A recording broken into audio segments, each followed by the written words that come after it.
Lesson 33. Femme.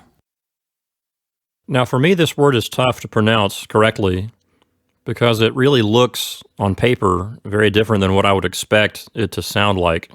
Yes, it looks like the E is a French A. Femme. And that happened for most of the world with E-double-M. So we'll see some other words like that as well. Yeah, like most of the French words that have E plus two consonants, it's usually pronounced eh. Another thing that comes to mind with this word is that it can mean two things. It can mean either woman or wife. Well, it's like the daughter. If you say ma femme, that means it's your wife or my wife. So it's the same situation with fille. We're looking for context. We're looking for possessor words like my, your, his. And these can help us determine the meaning. But we have another word in here too. The word for husband. Yes, so as we're teaching you the word for wife, we also thought we'd throw in the word for husband, which is Mari.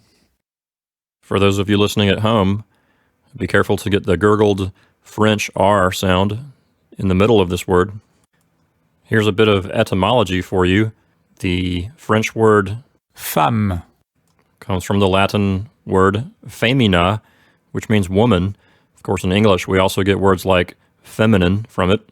And the French word for husband, mari, comes from the Latin word maritus, which means husband, and that's spelled M-A-R-I-T-U-S.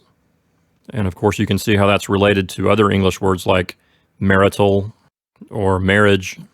And there's also another way of saying husband and wife. It's the word for spouse, époux or épouse.